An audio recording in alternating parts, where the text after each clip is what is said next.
Report Chapter 041 Myriad Clashing Motives. The start of the newest loop differed little from the previous one. He got on the train to Sioria with Kirill in tow, entertained her with feats of magic as well as disguised and more than a little embellished accounts of his own adventures to stave off boredom, and even talked with Iberi for a bit. Just for a bit, though, she wasn't terribly interested in him this time, since he'd finished telling stories to Kirill by the time they stopped at Corsa, and didn't demonstrate any amazing spellcasting skills while she was in the compartment. "Here we are," said Zorian, stepping off the train and helping Kirill finagle her luggage through the train wagon door. It was kind of cute how she insisted she would carry her luggage on her own, but he knew from previous restarts that this resolution wouldn't last very long.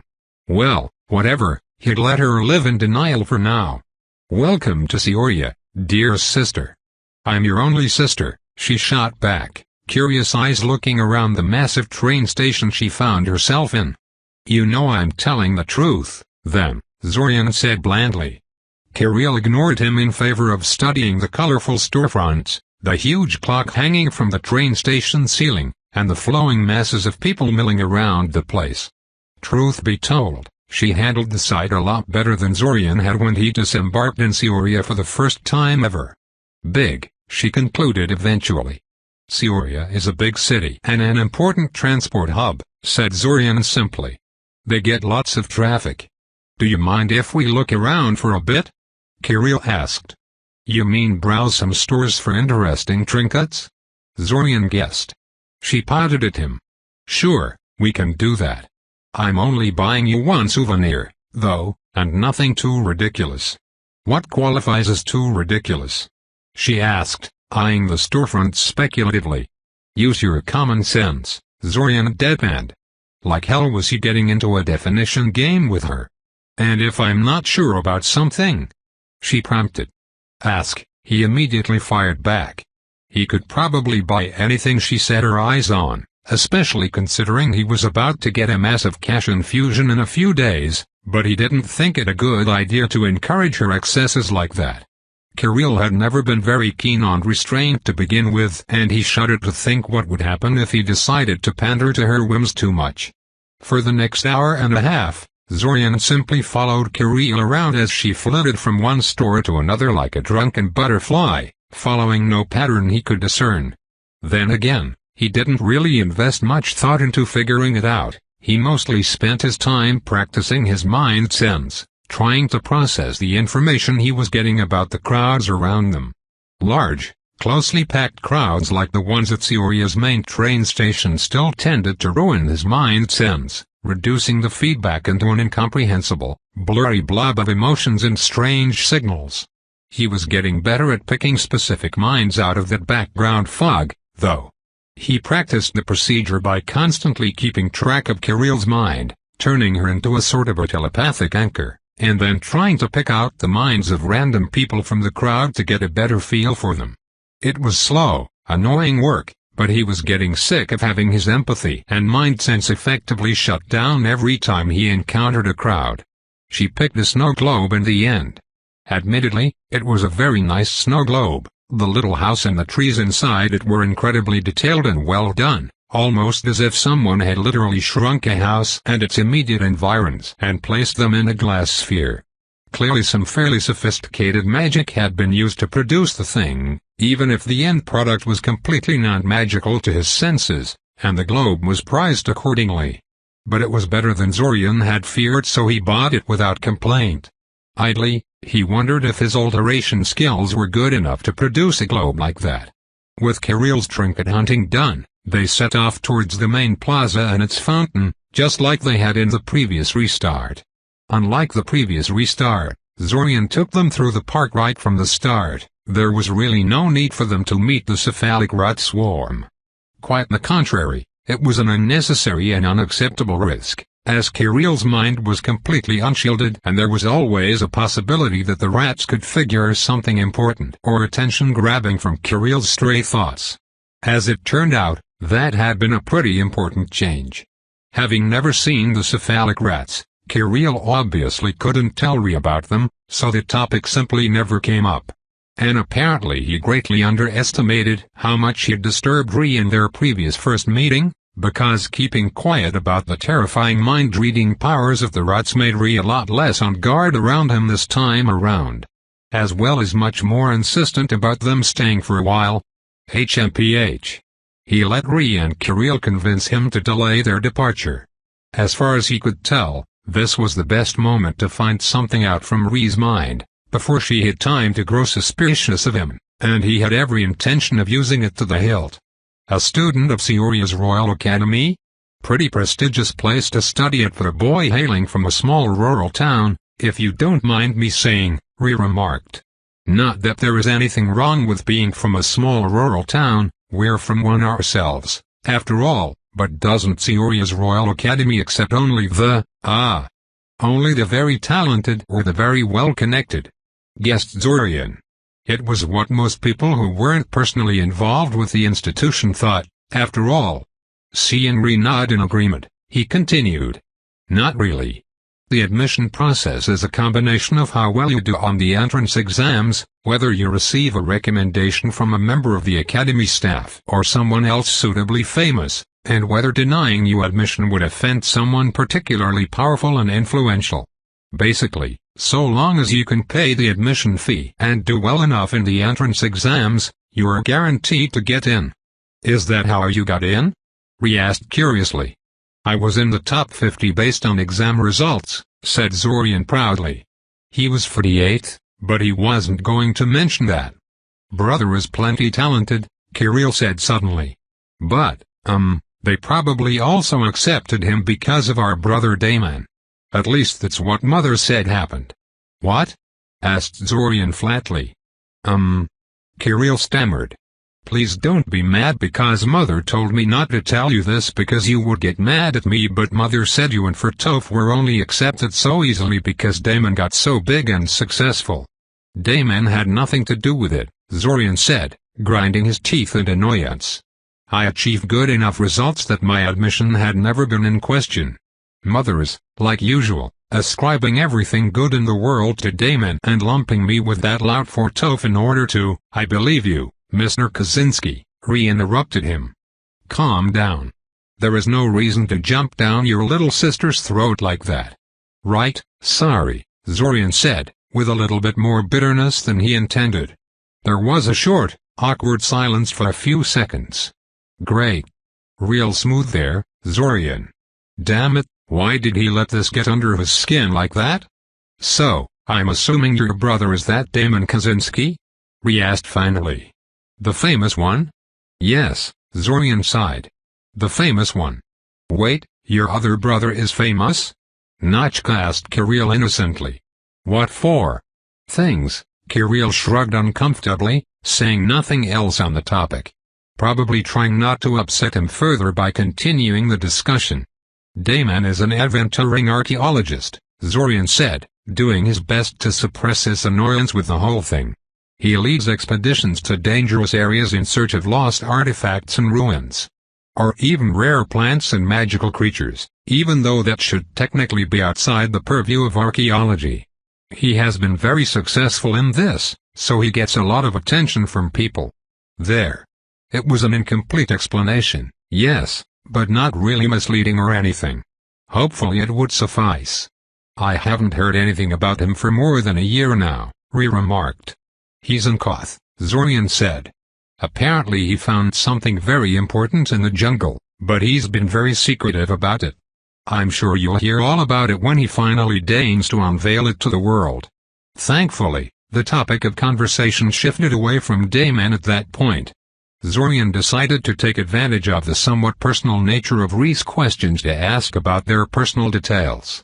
Her story was functionally identical to what she told him in the previous restart, but her surface thoughts were far easier to read this time, what with her not being primed to defend her secrets from a swarm of thought-sharing, mind-reading rats. Her surface thoughts told him an interesting story. For one thing, Saw was not a cat shifter. Only Ri and Nachka were. Ri had been a criminal, but then she met Saw and decided to leave that life behind to be with him. How romantic. except that neither Ree's former associates nor the rest of the townsfolk were willing to let Ree forget what her past was, so the family packed up their things and left to somewhere where nobody knew who they were and where they could start anew. Where Notchka could grow up without her mother's past sabotaging her at every turn. Damn, he was really starting to get mad about what the Cult of the World Dragon had in store for them. He didn't think he could just coldly watch as Notchka's parents are murdered and she herself kidnapped. Though, thinking about it now, it wasn't such a problem in this particular restart. His memory reading was nowhere near good enough yet to get much out of high-ranking cultists, even if he could track them down by following Notchka's movements. And who said he was even capable of preventing her kidnapping in the first place?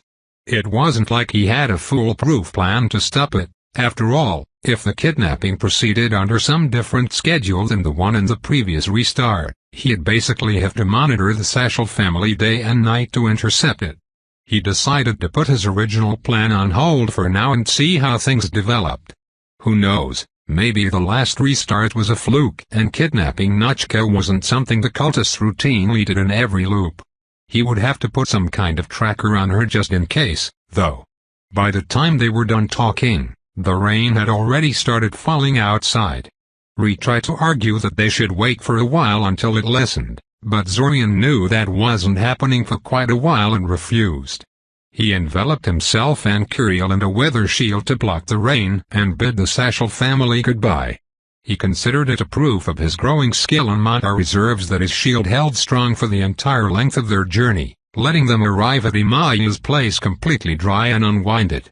Break. The next few days were fairly routine. He went to Nyazovtveri to get himself plenty of crystallized mana, sold said crystals in various stores in Seoria for large amounts of cash, accepted Taben's offer of joining her team in running monster-killing missions, and tested whether his stored notebooks had survived the restart they had.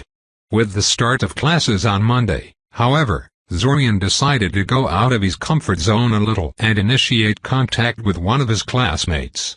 Specifically, Rainey. He was currently investigating shifters, after all, and she was supposed to be a wolf shifter herself. Maybe she knew some crucial information? It didn't hurt to ask. There was one big, obvious problem with his idea, however. Rainey got a lot of love confessions and date invitations from her many love-stricken fans, and would probably assume his attempt to talk to her was just more of the same. And she was not interested in love and dating. She made that very clear over the years. How could he ensure his attempt to talk to her wouldn't be misunderstood? He agonized for an entire day over which method of approach he should use, before deciding he was being stupid. So what if she got the wrong idea when he asked to talk to her? Though she categorically rejected every man who tried to court her, her rejections had always been polite and non-violent to his knowledge. Except for that one time she punched a guy in the face, but everyone who was there agreed that guy got a little gray beard than was proper. Bottom line was, he could just approach her directly before class and ask for a talk, and the worst that could happen was that she could tell him to get lost without hearing him out. Hardly the end of the world, and with the time loop in place he would have a chance to try again in the next restart with a different approach. The worst didn't happen, though. When Zorian asked to talk to her after class, Rainey simply gave a little sigh and spared a lingering glance at the ceiling, as if asking the gods what she had done to deserve this, before agreeing to his request. The class came and went, and the classroom gradually emptied of people until only Zorian, Rainey and Kiana were left. Why was Kiana there? Hell if Zorian knew, but her presence was clearly not unintended by Rainey, so he opted not to say anything. Did Kiana know about her friend being a shifter? If not, then broaching the topic in front of her was probably not something Rainey would appreciate. How annoying. Sorry about this, Rainey said. I know you probably wanted this to be private, but Kiana insisted on staying behind too, and, well. She shrugged helplessly. She sounded honestly apologetic about it, and if he were incapable of sensing people's emotions, he would have probably believed her too. He gave Kiana a glance, and she quickly straightened her posture and fixed a small scowl on her face. Probably trying to look intimidating or something. Her real emotions were a mix of boredom and impatience, though, She probably considered the entire thing a massive chore. Zorian almost cracked a smile at the whole setup. The funny thing was that if he was going to ask anyone out, it would probably be Kiana, not Rainey.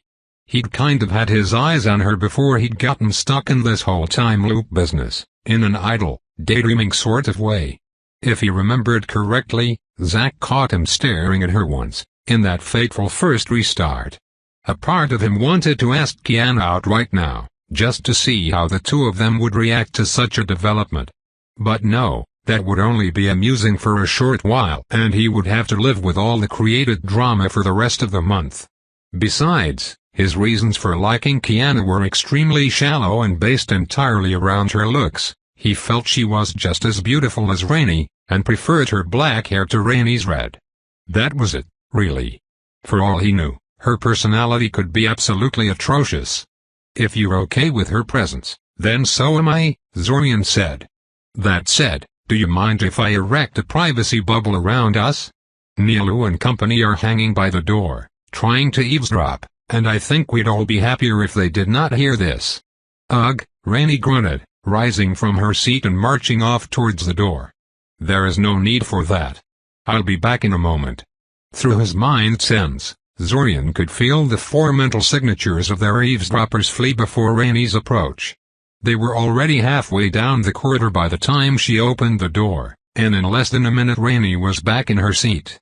Well then, she began, now that the spy brigade is gone, we can finally get this over with. What did you want to talk to me about, Mr. Kaczynski? Does Kiana know about shifters? Zorian asked. Evidently she did, if her shocked reaction was any indication. What? Rainey stammered. How do you know about that?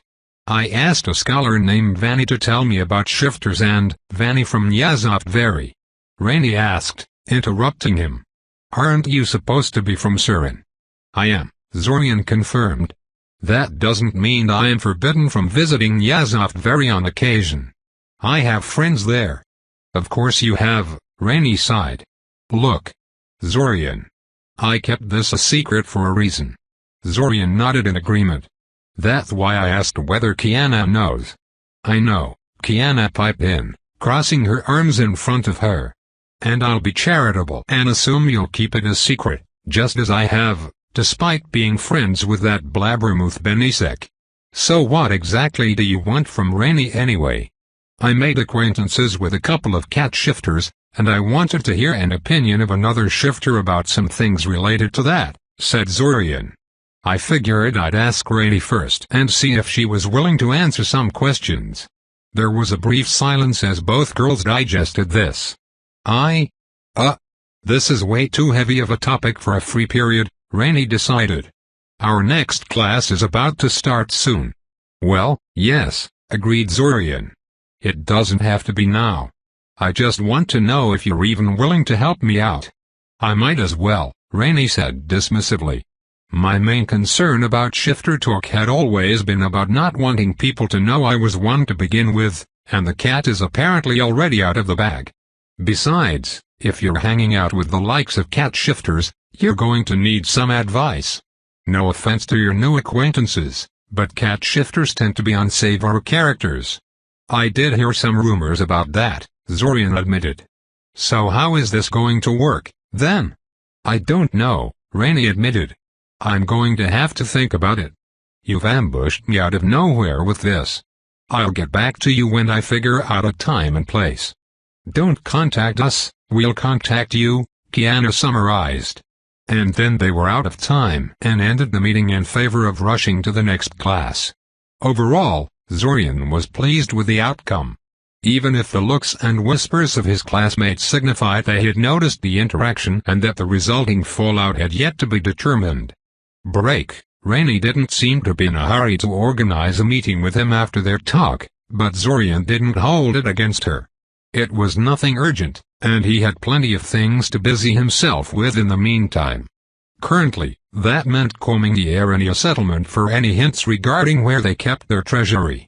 He wasn't having much luck yet, but then again he didn't expect to be lucky so soon. It would be a pretty terrible secret treasury if all it took was a single day of dedicated searching to track it down. Zorian wandered the tunnels of the settlement, his mind sense straining in an attempt to detect some surviving Arania hiding somewhere.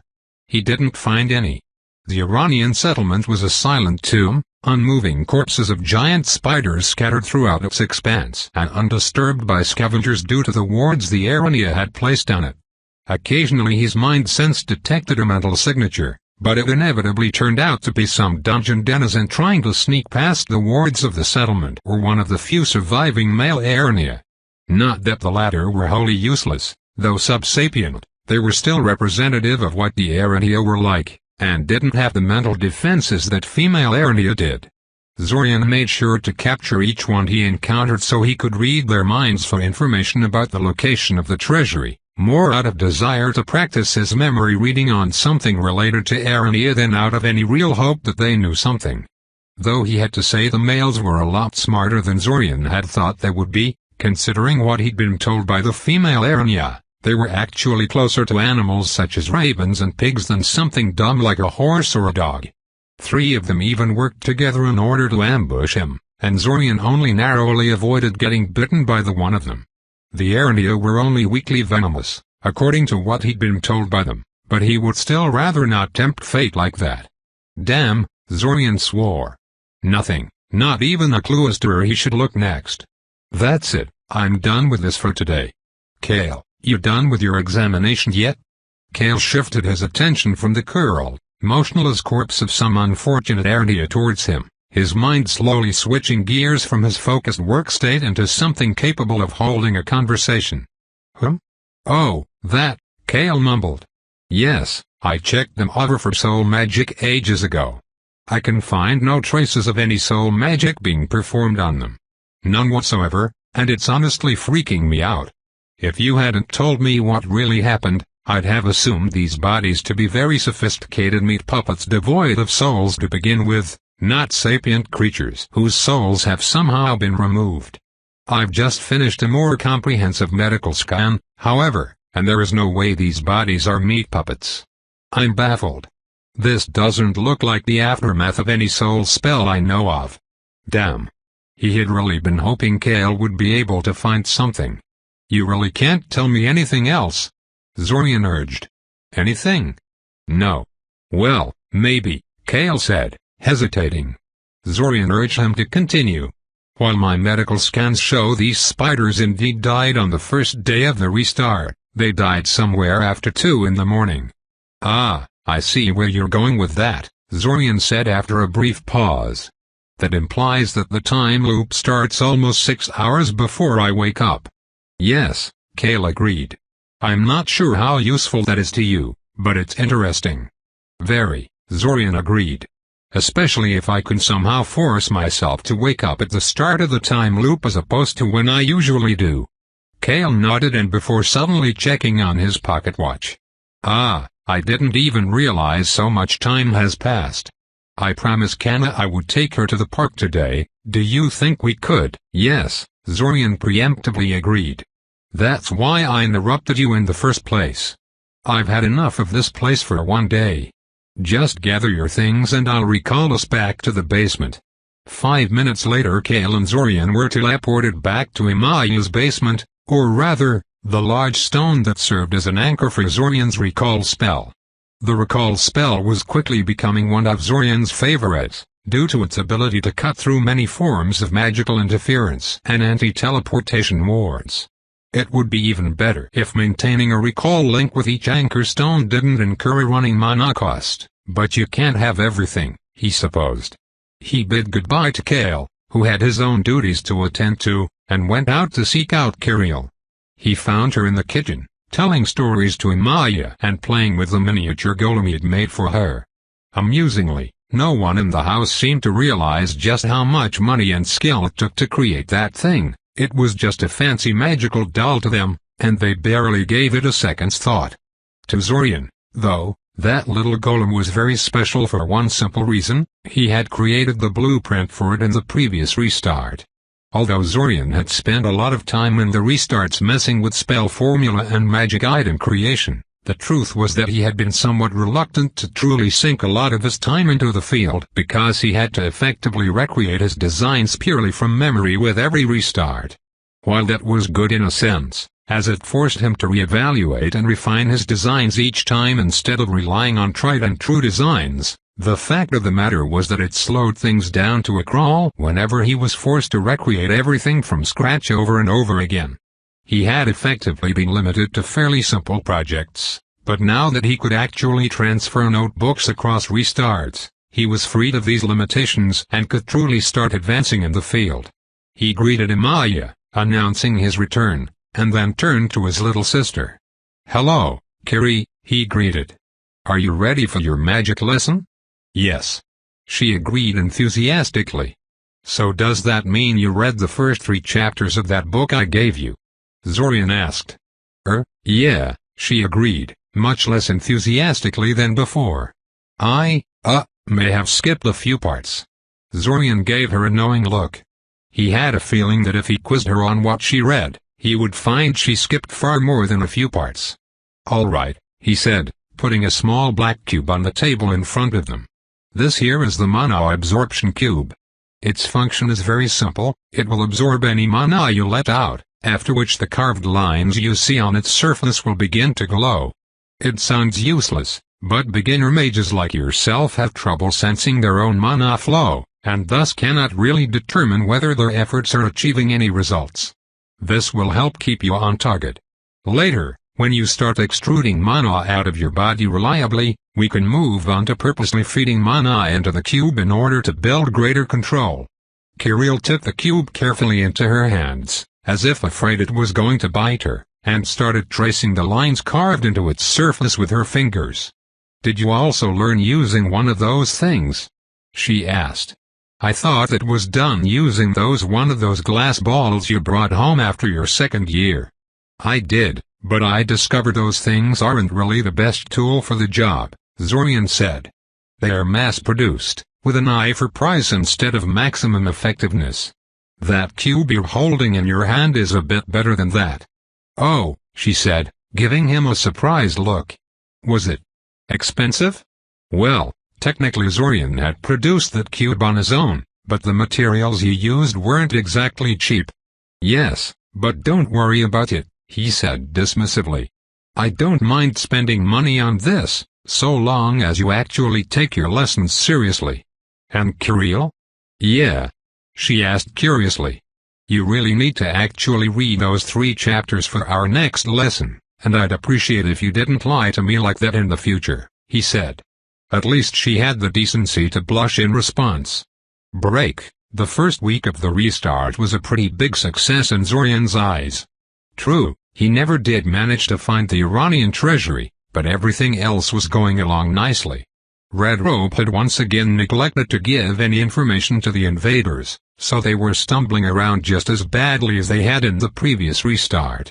This was the second time in a row that he had done that, and that was taking into account just the restarts that Zorian knew about. It had probably started way earlier than this. Did Red Robe completely give up on supporting the invasion after their confrontation? That was more than a little strange, considering how dedicated he'd been about helping them out before. Maybe he supported the invasion primarily as a way to keep Zack busy with something and mask the aftershocks of his own actions? If so, the fact that he revealed himself to Zack would kind of make such trickery pointless. Regardless of the reason, Red Robe's absence made things very convenient for Zorian.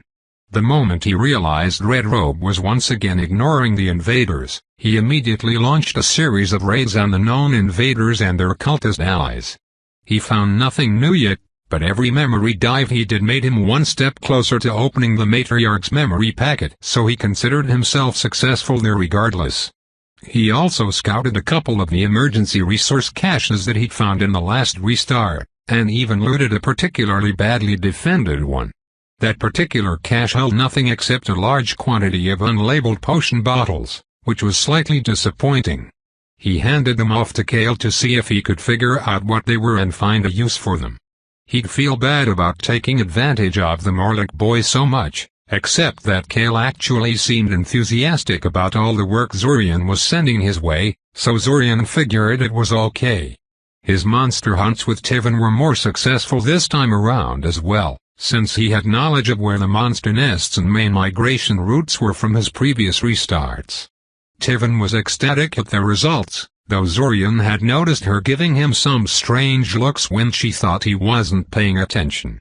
Did she somehow realize how improbable his claim of divining the locations of the monsters was? Well, no matter, since she never actually confronted him about it, he decided to continue using his foreknowledge to improve results of the hunts and deal with the fallout when and if it came.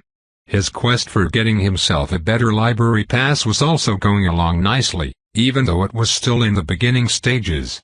The method he chose was extremely simple. He hung around the library entrance during its busiest hours and covertly scanned the minds of everyone who entered and left, looking for people with higher passes who weren't regular visitors of the library. After all, while the Academy was stingy about giving higher authorizations to its students, actual holders of higher authorizations weren't exactly rare. Plenty of mages had them, and few of them were using them with any degree of regularity. If he chose his target correctly, they would never even realize their library pass had gone missing. And hopefully, the library would also never realize the holder of the card was not the same person whose name was printed on it. The crowning achievement of this week, however, was the session with Xvim he was currently attending. Xvim was usually extremely punctual about their sessions, ending them at exactly their mandated time, no more, no less. Today, however, Zorian had been so good about meeting his ridiculous demands that Xvim decided to quietly extend their session beyond their allotted time. Zorian said nothing, simply continuing his endless repetition of the tasks Xvim gave him, but internally he was smiling. Even if Xvim retained the stony facade, the fact he decided to break off from his usual routine told Zorian that he was definitely making progress in unnerving his annoying mentor. Unfortunately, as much as he'd like to see how long Xvim intended to keep him here if he did not complain, Zorian had other obligations to fulfill today. A training session with someone else, you say? Xvim asked curiously. And what, pray tell, is this training session about, to trump the meeting with your mentor in importance? It's something Professor Zalti arranged for me, Zorian said, invoking the authority of another teacher. I'm meeting another student so we can practice our mind magic together. Xvim stared at him for a second.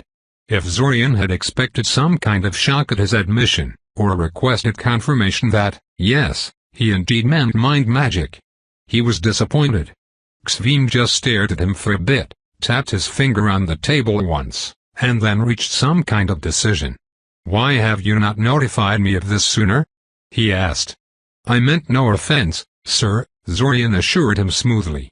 It's just that this was our first meeting, and you immediately had me start with shaping exercises when I entered the room. I felt it would be imprudent to interrupt your lesson for such an ultimately irrelevant detail. HMPH. And you say you're practicing with another student. The blind teaching the blind. Xvim said, shaking his head in disapproval. He then made a dismissive gesture with his hand, shooing him away.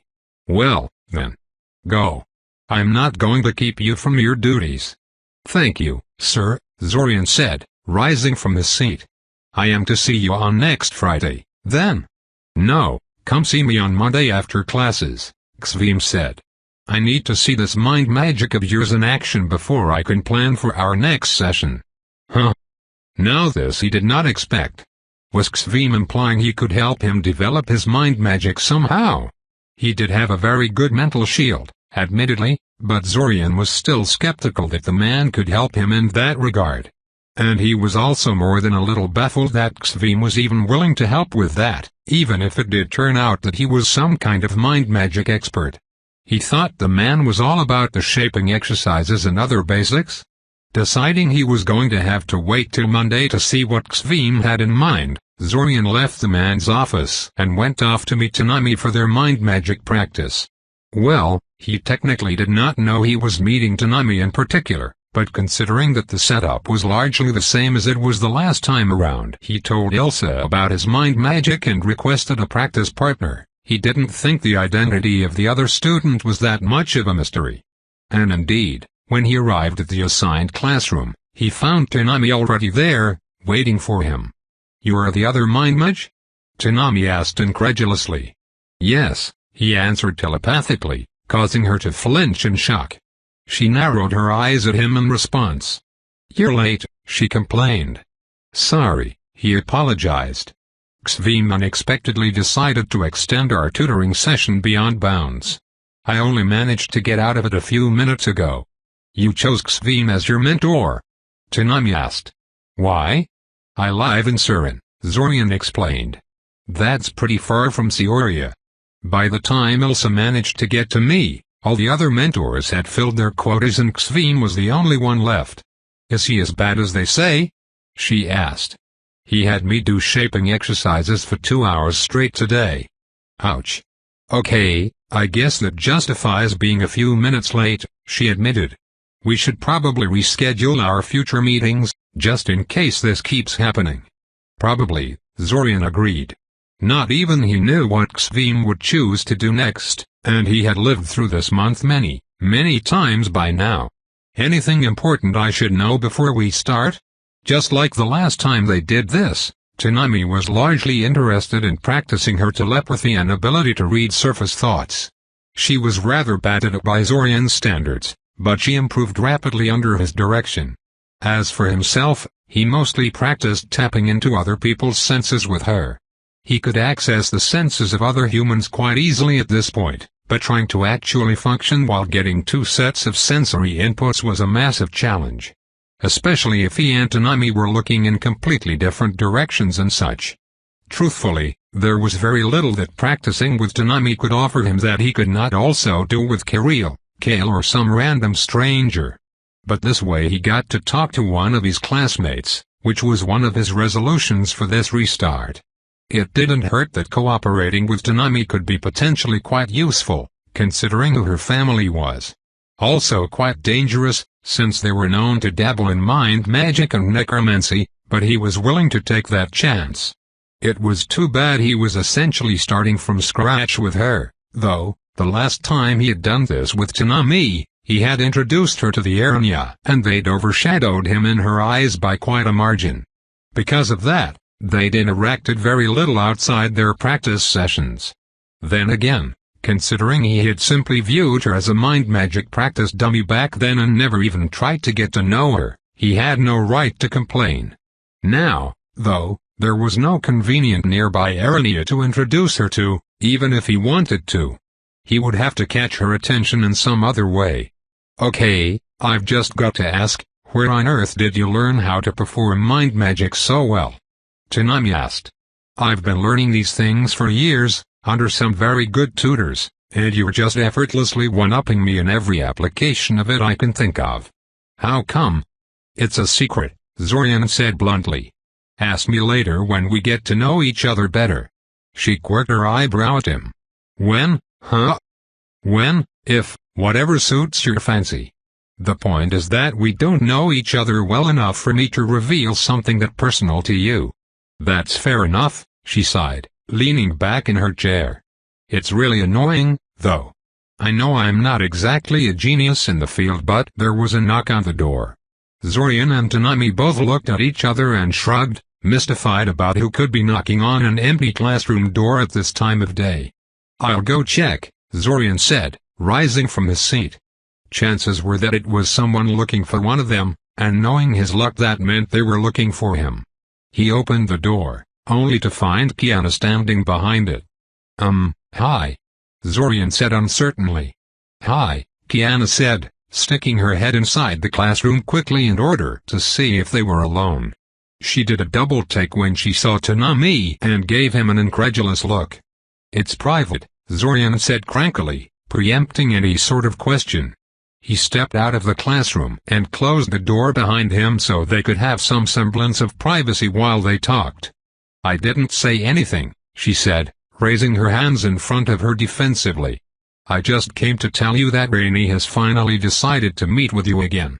It's at 10 in the morning tomorrow, at this address. She pushed a folded piece of paper into his hands. I shouldn't have to tell you this, but don't spread this around, okay? Like I'd feed the rumor mill like that, Zorian scoffed, rolling his eyes. Will you be there too, standing guard again? No, but the owner of that restaurant is a friend of Rainey's, so don't get any funny ideas, she said. Oh, that reminds me, Rainey wants you to know that this is definitely not a date. Even though it's a private meeting in a restaurant between two teenagers. She smiled mischievously at him. Hey, aren't you supposed to be on your friend's side? He complained. I was just joking, she sighed. Gods, you're just as humorless as she is. Heavens help us if you two really do end up getting together in the end. See you around, Zorian. And then she just turned and left without even waiting for his response. She wasn't really how he'd imagined her to be. Shaking his head, he stuffed the paper with the address in his pocket and went back to the classroom. Sorry for the interruption, he told Tanami. It was a small personal matter I had to. Why are you looking at me like that? No way, she mumbled. I heard you were going after Rainey, but to think you got her to agree to it. However did you do that? I thought it was impossible. I don't have a date with Rainey, Tanami, Zorian calmly assured her. You are jumping to conclusions. Unless. Of course. She exclaimed. Of course a mind reader could figure out her weak spot. Hey. He protested. Now that's just insulting. I would never violate the privacy of her thoughts like that. Why not? Tanami asked curiously. I would, in your place. Are you sure you want to admit so readily to something like that? Zorian asked incredulously. Please? I don't believe for 1 second you are being perfectly moral and responsible with your mind magic, Tanami accused. You're far too good at it to have developed your powers the legal way. This topic is over as far as I'm concerned, Zorian stated. Why don't we go back to practicing mind magic? You know, the thing we're supposed to be doing? I have to ask though, what is it that you people see in that girl? Tanami asked, completely ignoring him. What does she have that I don't? Is it the red hair? It's the red hair, isn't it? Zorian let his face fall into his hands. And it had been shaping up to be such a nice day, too. Chapter 042 Some of its parts. Not far from the restaurant where he was supposed to meet Rainey, Zorian sat on a bench and waited. There was no sign of her yet, but that was in no way unusual. He had misjudged the amount of time it would take him to find the place, and was thus a little early. He didn't let it bother him, choosing instead to pass the time by experimenting with his mind sense on the passing crowds, tapping into the eyes of pigeons flying overhead and practicing his shaping skills on the handful of pebbles he had taken to carrying around on his person at all times. Honestly, shaping exercises were kind of relaxing when he didn't have Xvim breathing down his neck and being a jerk. He should try finding one that was actually challenging, really challenging, but not Xvim's patented Haven single quote. He really mastered this bullshit, and set aside some time to him. He drew the pebbles currently floating in front of him back to his palm and pocketed them, before leaning over a nearby ornamental bush where his mind senses had detected an extremely faint mental signature. Despite knowing exactly where to look, it took him 2 whole seconds to spot the mantis camouflaged against the leaves. He stared at the bug for a while, before an idea occurred to him. He pointed his palm towards the insect and concentrated, trying to telekinetically draw it towards him without crushing it like a, well, bug. Something that was greatly complicated by the mantis holding on for dear life to the twig it was standing on. He had hoped to surprise it with this sudden maneuver, but its reactions were surprisingly fast for something that had been moving so slowly and ponderously just a second ago. Nonetheless, Zorian wasn't so easily deterred. 5 minutes later, he had finally managed to detach the mantis from the twig without hurting it and was levitating it in front of him.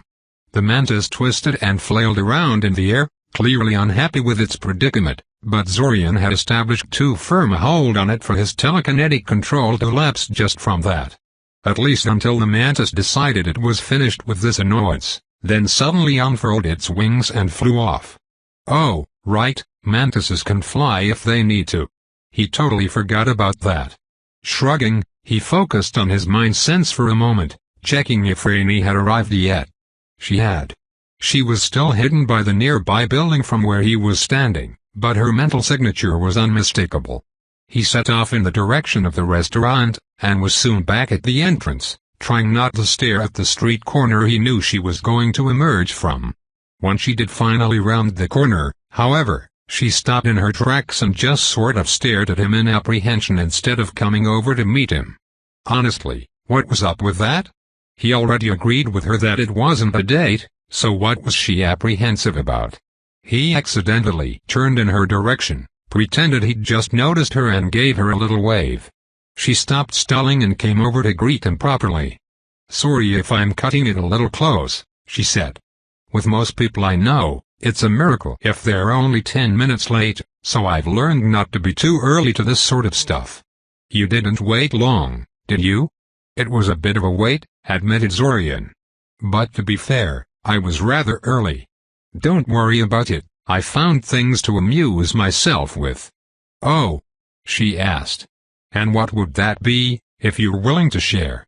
"Nothing too interesting. I was just doing some shaping exercises," said Zorian, retrieving the pebbles from his pocket and making them float in a rotating ring above his palm. "Silly, I know, but it passes the time." Rainey stared at the rotating ring of pebbles for a second before shaking her head, mumbling something unintelligible and motioning for him to follow her into the restaurant. He returned the pebbles to his pocket and hurried after her. The moment he stepped inside the dining hall of the restaurant, he understood the reason behind the restaurant's somewhat unusual name. Fearsome catfish indeed. Hanging from the ceiling of the dining room was a preserved body of a massive catfish, big enough to swallow a grown manhole. An interesting choice of ornamentation for a restaurant. Rainey seemed both amused and pleased that the taxidermically preserved trophy gave him pause for a moment, although he only knew that because of his empathy. She neither reacted nor said anything to him as she led him to a nearby table where they took their seats. He half expected Rainey to order a plate full of meat, what with her being a wolf shifter and all. But she actually ordered a grilled trout and a plate of vegetables. Huh? He supposed he shouldn't be so quick to assume. Though speaking of assuming things, was he expected to pay for them both? His cynical side was saying yes, since her choice of meal was on the pricier side of things. But then again she was the daughter of a tribal chief. Maybe she had plenty of money and this was perfectly normal for her. Maybe she'd be offended that he's trying to pay for her share of the food and think he's trying to court her after all. "It will take some time for the chefs to prepare the food," Rainey said. "Why don't you tell me about these cat shifters of yours while we wait?" Zorian scanned the other tables in the dining hall for any eavesdroppers. They were by no means the only people in the restaurant, and Zorian kind of thought this was way too public of a location to be having this sort of conversation. But it was mostly Rainey's secrets that were at stake here, so if she felt this was fine, then it was. None of the other diners were paying any attention to them, so at least there was that. He told her as much as he could without bringing up the invasion or information about Ree's background that he obviously shouldn't know about. Even so, he sincerely hoped that Rainey wouldn't want to speak with Ree after their talk, because he would almost certainly find himself in a bit of a hairy situation if that were to happen. He could scarcely explain how he came by some of his information without admitting he had spied upon the Satchel family in some fashion. "I don't think they intend to harm you in any way," Rainey said once he was done. "They wouldn't be willing to leave you alone with their daughter like that if they did, nor would they let her get attached to your little sister if they meant to make you into a target. Most cat shifters are dishonorable, but they don't target their own neighbors, friends, contacts and the like. They never make trouble in their own territory." Well, Zorian had already known that the various shifter groups are by no means united, but it seemed they weren't even on particularly good terms either. Or at least Rainey's group didn't seem to like cat shifters much. "I'm guessing the cat and wolf shifters don't get along, then," surmised Zorian. "We hardly ever interact with each other." "Our relations are not bad because they are mostly non-existent," said Rainey.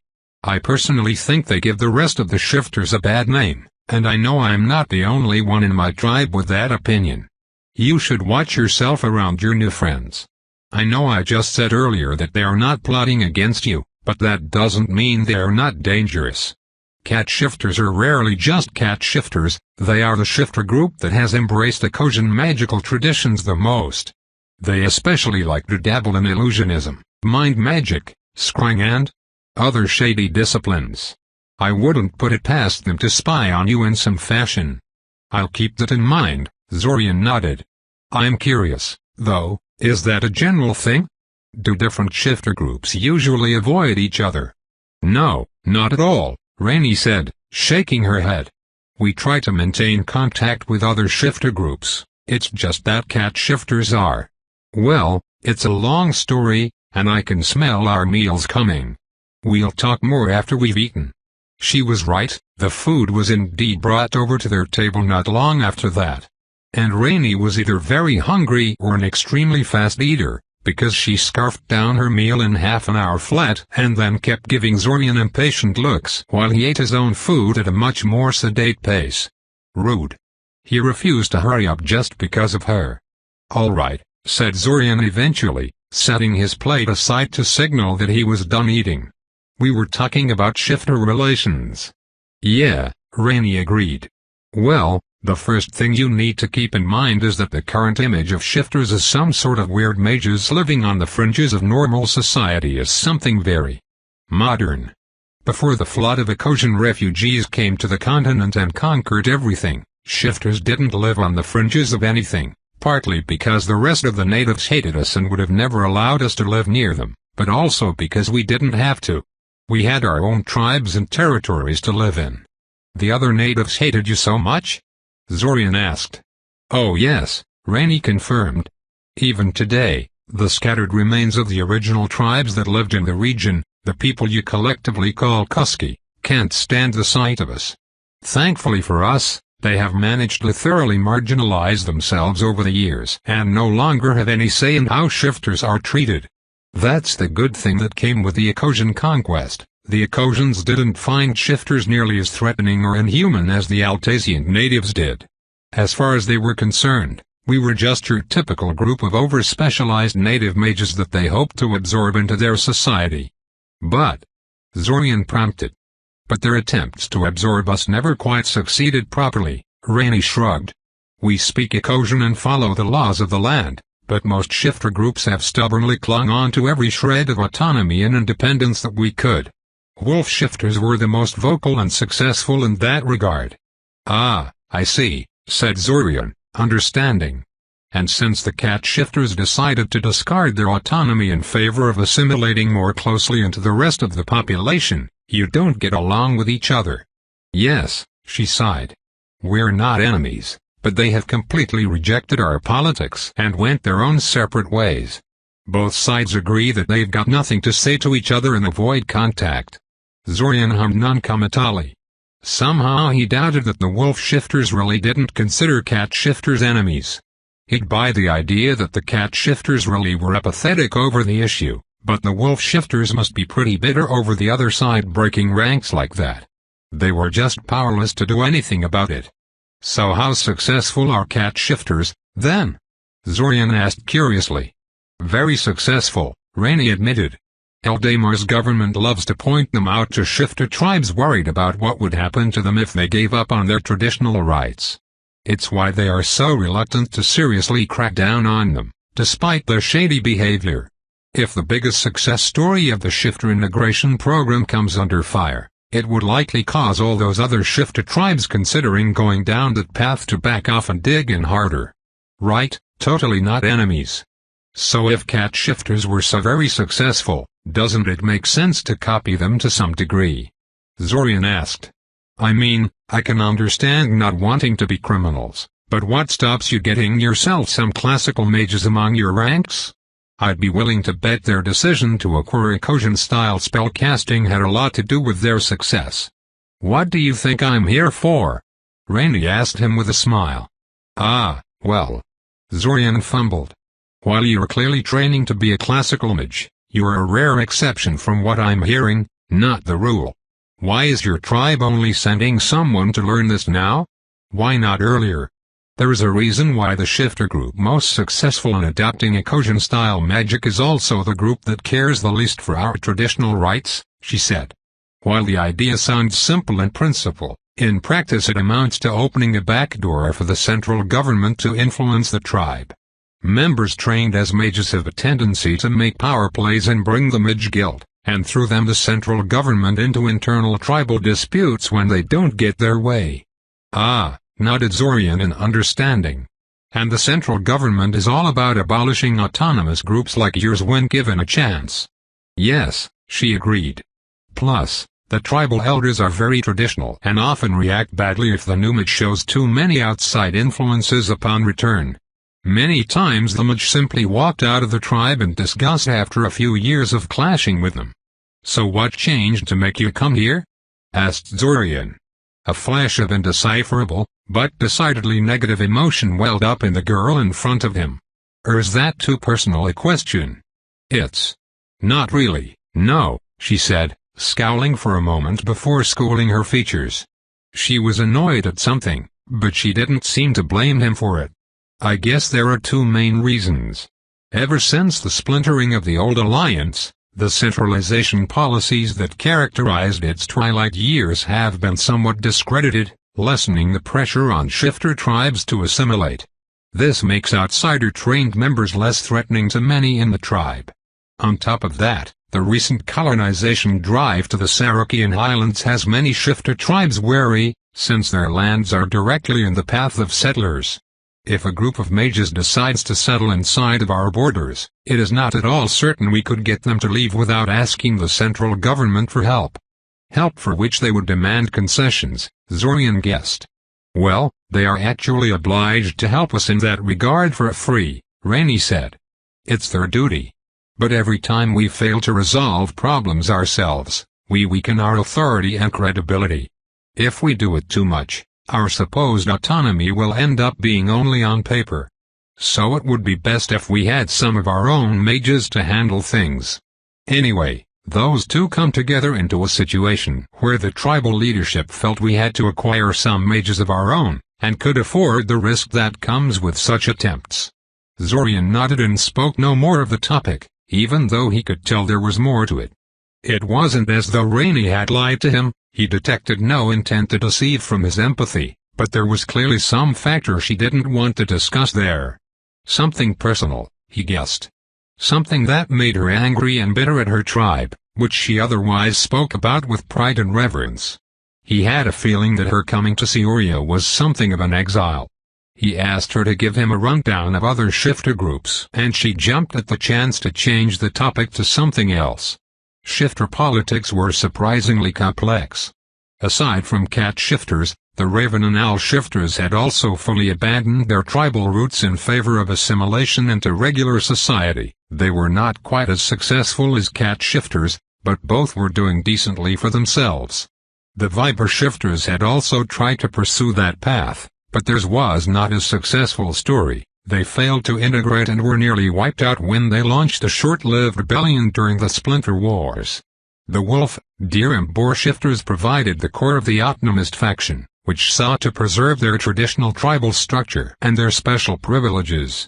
The Bear and Fox shifters were aligned with the Optimists, but had been slowly wavering in their support over the years and had powerful assimilationist factions working inside of them. Finally, there were three more shifter groups that stood out from the rest for a couple of reasons.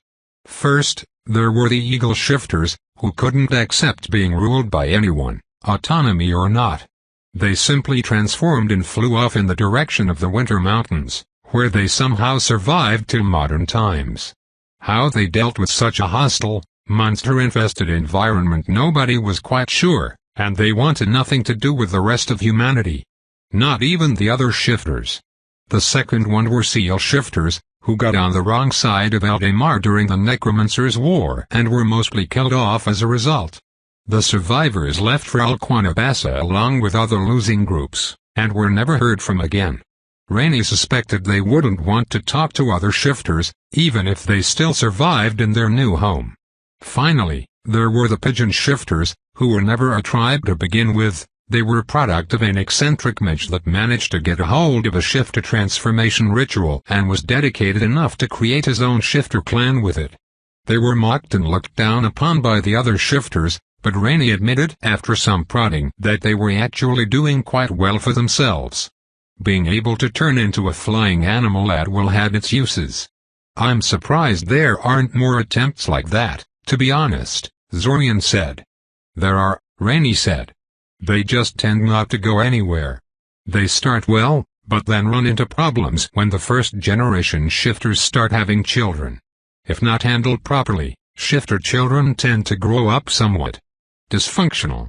Established shifter groups have centuries of tradition to draw on in this regard. New, experimental shifters are stuck with no guidance and must tread with utmost care for the first few generations.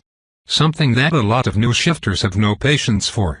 The conversation drifted away from the topic of shifters after that, shifting to a discussion of the recent monster invasion of the city and how it affected them.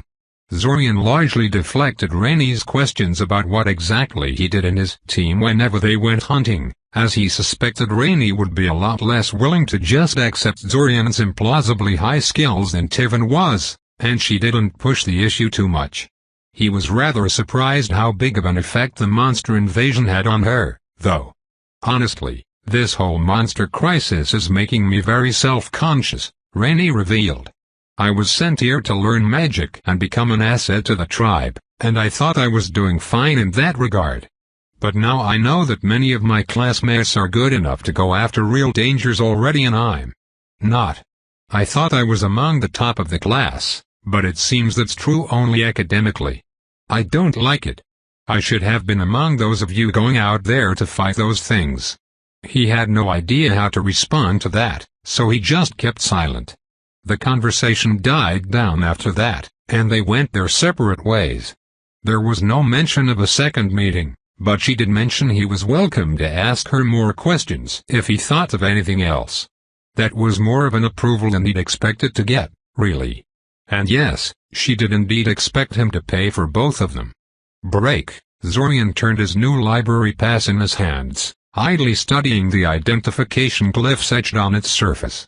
The name on the pass was not his, of course, since he'd brazenly broken into someone's house and stolen it. But the chances he would get confronted over that were, surprisingly enough, negligible.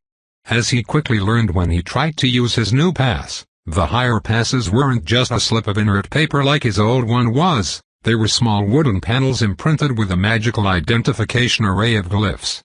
To use them, one just had to walk up to the doors leading to the restricted section of the library, and then insert the panel into the depression next to the door. If the pass authorization was high enough to access that particular section, the door would unlock and the visitor could walk inside. No interaction with the librarians was necessary, and nobody asked to see his pass when he tested it, even after he'd spent several hours in the mind magic section. Honestly, he was feeling rather foolish at the moment. He expected the restricted sections to be guarded by some fiendish bit of security and identity checks around every corner, and instead he found a security system a child could break. If he knew it was this easy, he would have done this far earlier. As far as he could see, the only danger was that the man he had stolen from might realize he'd been robbed. And Zorian really wasn't worried about that. He had picked his target carefully, took nothing except the library pass from the house he'd broken into, and had done his best to leave no evidence of his entry. Even if the man suddenly started caring about the library pass he hadn't used for months and noticed it was missing, Zorian really doubted he would conclude somebody stole it. Who the hell breaks into people's houses in order to swipe their library passes? All that said, Zorian suspected that if he tried the same trick to access some really deeply restricted section, he would be stopped cold by firmer security. He would have to acquire a top-level pass at some point and test it out near the end of a restart.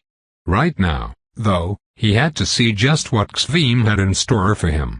He pocketed the library pass and approached the door. He frowned.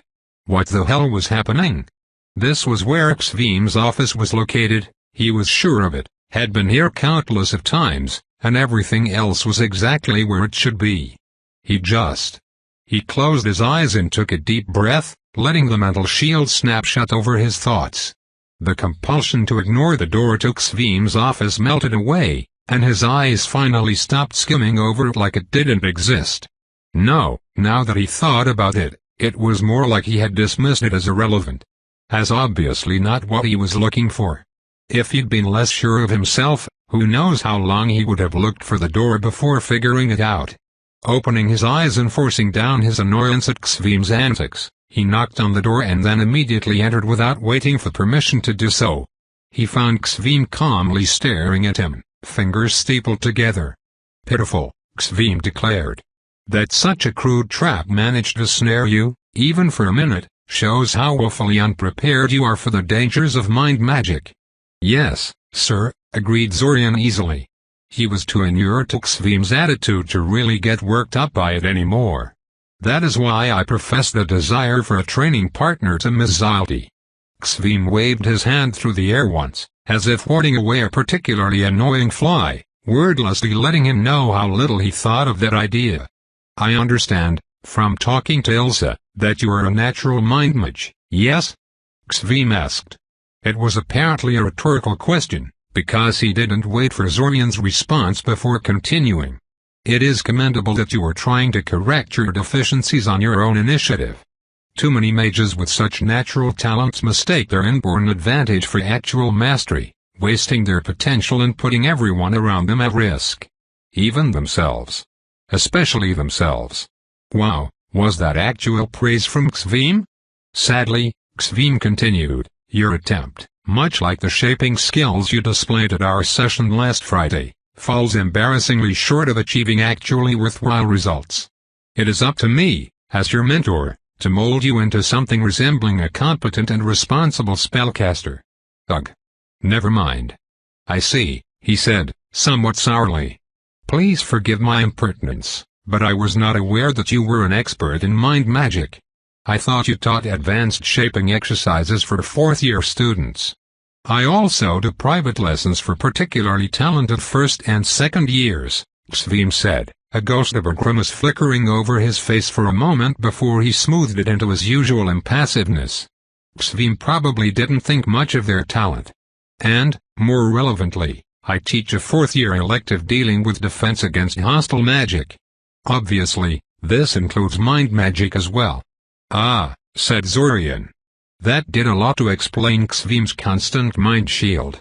Still, I feel I should point out that my innate ability grants me a very powerful and flexible mental shield. Oh. How interesting, Xvim said speculatively. Tell me, is your ability purely defensive or can you reach out and touch other people's minds too?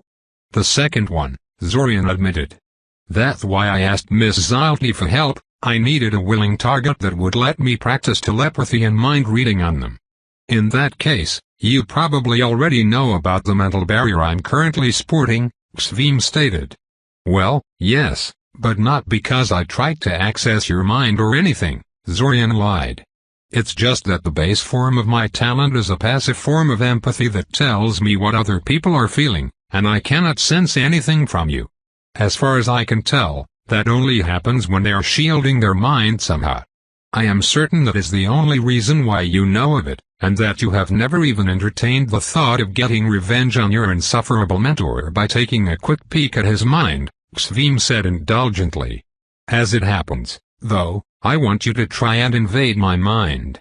Please do your best to get past my mental barrier and tell me how it compares to your own. Oh, this was absolutely perfect. A chance to attack Xvim and get away with it. How could he refuse? Still, as annoying as his mentor was, he didn't really want to hospitalize the man, so he didn't immediately launch the strongest mind spike he could form into his unprepared defenses. No, instead he first ran some light probing attacks to see if he could find any obvious imperfections. He couldn't, and then launched a quick succession of weak attacks to gauge the strength of Xvim's shield. It was a very solid thing, comparable in strength to what Zorian and the Aranil could create, which surprised him a great deal. On the other hand, that meant he didn't really have to hold back. He powered up his strongest, most focused mind spike and slammed it directly into the mental barrier. Though outwardly calm and composed, Inwardly Zorian grinned in savage glee as he felt Xvim's mental shield crack and buckle under his sudden onslaught. And then the moment passed, and Xvim's mental barrier immediately snapped back into place, as perfect and unyielding as it was at the start. Zorian's eyes involuntarily widened in shock. And no way. He repaired it. How? He wasn't a psychic, he was sure of it, and no spell he knew of could repair itself. Certainly not that quickly. Zorian couldn't fix his mind shield that quickly.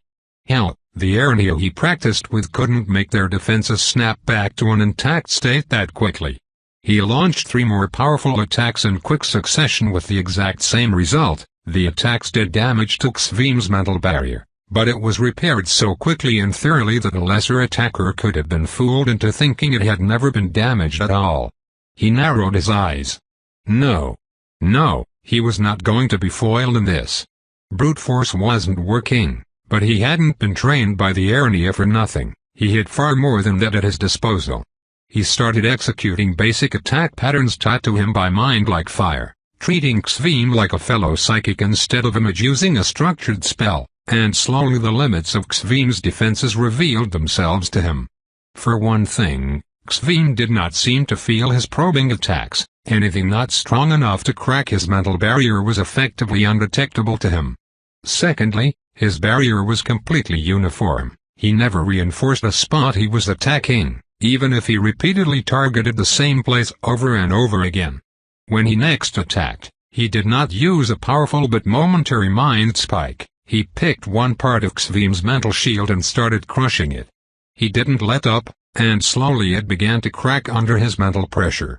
No repair was possible. His attack was overwhelming the shield's regeneration, widening the cracks and bringing it closer and closer to total collapse.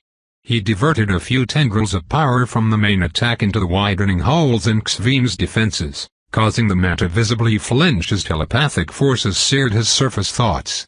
Stop! Xvim ordered, raising his hand into the air in a halting gesture. Zorian immediately withdrew, letting Xvim recreate his mental defenses and regain his composure. Well, his mentor said, massaging his sinuses. An afternoon headache, just what I needed today. I suppose that will teach me to tempt my students.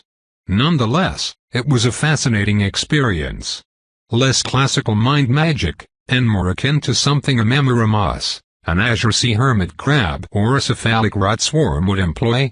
That wasn't a spell you were using to shield your mind, was it? Zorian asked. No, it was not, Xvim confirmed. It was unstructured magic, much like your own abilities. But how? Zorian asked. I can tell that you aren't. Well, a natural mind mage like me. Mind magic shaping exercises, Xvim said simply, as if that explained anything. There are shaping exercises for mind magic? Asked Zorian, surprised. There are shaping exercises for every field of magic, Xvim said. They are essential for building a proper foundation around which you can base your spells. Right? Stupid question. What he should be asking was how doing shaping exercises allowed Xvim to do a reasonable impression of a full-blown psychic. He was a bit of a one-trick pony, but to be fair, it was a very nice trick. I was not aware that doing shaping exercises can give you unstructured magical abilities, Zorian remarked. Really? Xvim asked him curiously. What did you think shaping exercises were, if not unstructured magical abilities? Do enough of related ones over the years, and they are bound to build up to something greater than the sum of its parts. In the case of mind magic, the ability to defend against it is so universally coveted that countless training regimens for gaining mental defenses have been devised over the centuries. What I displayed is not a common skill by any means, but is not particularly rare either. Zorian frowned. Come to think of it, a fair number of people he'd encountered in the past had some form of mental defense that didn't really feel like a structured spell. Alanic, for instance, as well as Zack also had some sort of mental shield, according to Spear of Resolve, one she did not feel comfortable tampering with. He really should have suspected something like this earlier. Can you also use telepathy and mind reading in an unstructured manner, too? He asked Xvim, acting on a hunch. Me, personally? No. I've never had an interest in anything other than defending myself, Xvim said. But if you're asking whether it's possible, the answer is yes. With caveats. It requires great dedication for rudimentary results. Such an aspirant would never be able to duplicate the attack you just casually did, for instance, even after a lifetime of honing their skills. He knew it. It was just like soul sight. Getting a reduced version of the ability that affects only yourself was doable with a lot of work, but reaching out and applying it to someone else was all but impossible. So? Xvim said impatiently, breaking his contemplation. The comparison? Right. Your shield seems to give you far less feedback than mine does, it's too uniform in composition, and your response to attack is very predictable and exploitable for someone who knows what they're doing, said Zorian, relishing the chance to make Xvim on the receiving end of criticism for a change. Xvim simply nodded, giving no indication that his pride was wounded by the barrage. On the other hand, your shield has far fewer imperfections and you can repair it a lot faster than me. Well then, Xvim said, leaning back on his chair. I guess we know what you'll be practicing today, then, don't we? All right, said Zorian. He was fine with the idea, really. Improving his mental defenses was always welcome in his mind. How is that going to work, though? I don't think any classical mind spell can do much to me, barring surprise attacks like the trap you put on the door. Surprises come in many forms, Mr. Kaczynski, Xvim said, reaching into his drawers and retrieving a spell rod, which he promptly pointed at Zorian's face. Allow me to demonstrate. Zorian hurriedly strengthened his mind shield, determined to weather the incoming mental attack Xvim was launching at him, but what hit him wasn't a mind magic spell. It was some sort of dispelling wave, and his mental shield evaporated upon contact with it like a raindrop hitting a burning oven. Then the knockout spell hit him. He resisted.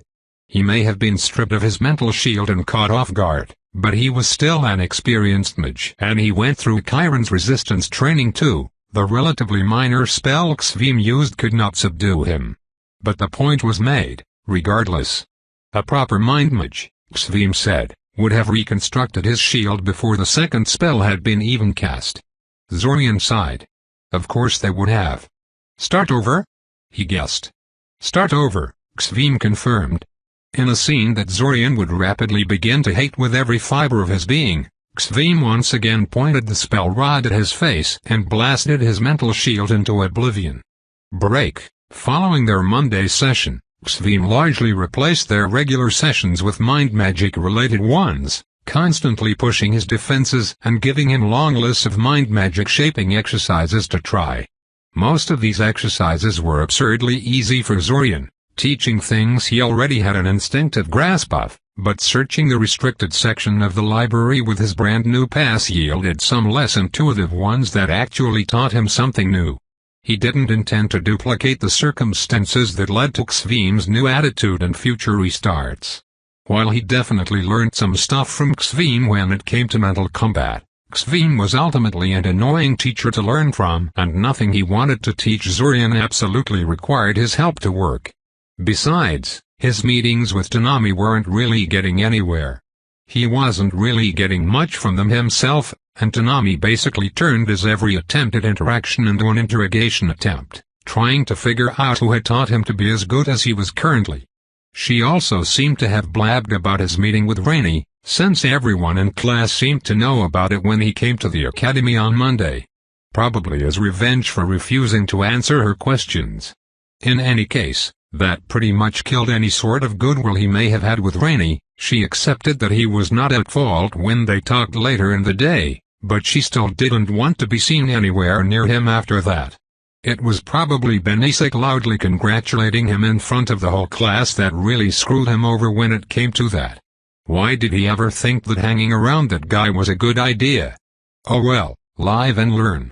Seeing how his social endeavors were in tatters for the rest of the restart, he focused his energies on finding the Iranian treasury, his personal experiments, and tracking down and interrogating the invaders.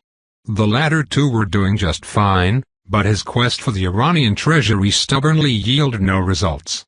He resolved to take the filigree sages up on their offer to take them to the Seorian settlement in exchange for their help with memory manipulation. Maybe Iranian explorers would be more successful than him, and more help with his memory reading skills was always welcome. He should also save the Yellow Cavern Guardians from their invader again, just in case they had something new to tell him now that he had some actual experience with mind reading under his belt. His invasion-related activities steadily continued as weeks passed, yielding no revolutionary results or critical revelations, but his memory-reading skills were getting pretty good, and he had found some interesting targets that might actually know something interesting. Unfortunately, his constant attacks had made the invaders cautious and paranoid, and everyone important was always armed and under tight security. Zorian didn't feel confident going after them under such conditions. He would go after them in a future restart, when they hadn't had the forewarning that he was coming for them. As the end of the restart approached, Zorian laid off the cultists a little, limiting himself to raiding their caches and monitoring their activities. The caches held no crucial clue or amazing treasure, but one of them did have a whole lot of cash which Zorian intended to put to good use in future restarts, and the potion collection he stole at the start of the restart looked promising. Kale claimed he would need another restart to finish going through them, but some of them were clearly advanced combat potions that produced clouds of acidic vapor upon breaking, doused everything in unquenchable fire and similar effects. That sounded quite compatible with Zorian's fighting style, in all honesty. And then, several days before the summer festival, his spying effort finally gave him the alert he had been waiting for. The leadership of the Cult of the World Dragon issued an order to one of their low-ranking groups to kidnap Nauchka. It wasn't the same team as it was the last time, nor was the kidnapping scheduled to occur on the same date it had in the previous restart, but his efforts had caught the order anyway. He ambushed them halfway to the Sashel family house, when they were still herding their giant centipedes through the sewers. His initial idea was to seize control of the centipedes and make them turn on their masters, making it look like they lost control of the beasts. Unfortunately, the mage controlling them knew what he was doing. The moment Zorian attempted to influence the minds of the monsters, he clamped down on his control over the centipedes and shouted a warning to the rest of the group that they were under attack.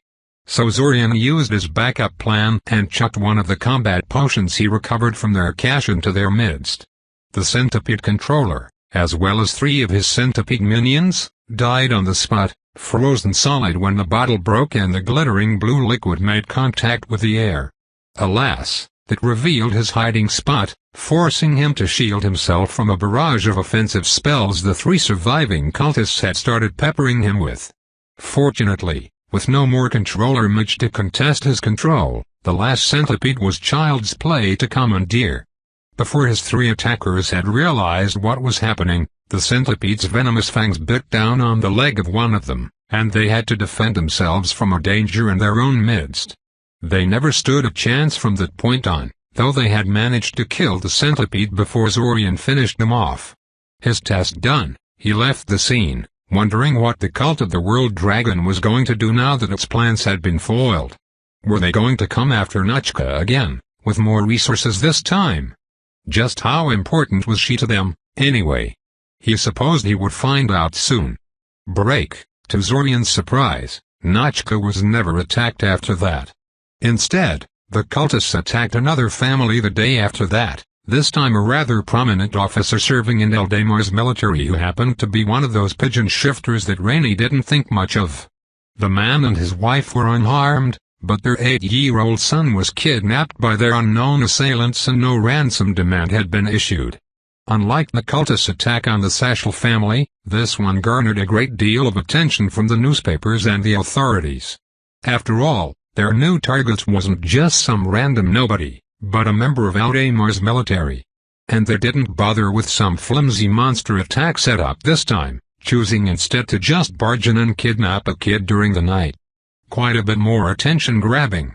So, clearly the cultists needed a shifter, probably a shifter child, for some purpose. Primordial summoning, most likely. They needed one so badly they were willing to kick over an anthill just before the invasion, exposing it to a huge risk of discovery. But it didn't have to be Nauchka, apparently.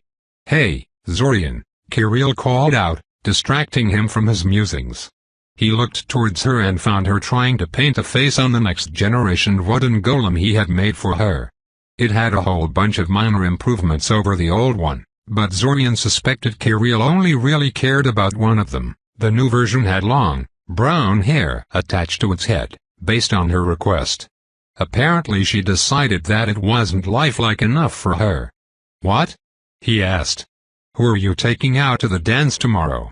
she asked. "It's none of your business," said Zorian. Ugh, he would have to make sure to be out of the house by tomorrow evening, just in case Ilsa sent someone after him again. "Are you going out with the red-headed girl you're dating?" she asked. "And wait a minute, how do you even know about that?" Zorian protested. "Kale told me," she said, biting the wooden end of her paintbrush for a minute before adding some fine touches on the golem's new eyebrows. Stupid Kale. He probably thought this was all so terribly amusing. "I think you could use a girlfriend," Kirill said, before turning towards her new golem. "Don't you agree, Kostyenka?" Just as it had been made to do when presented with something that sounded like a question, the golem nodded its head gravely. "See, even Kostyenka agreed, Kiri," Zorian cut her off. "Yes? Shut up." Tope continued.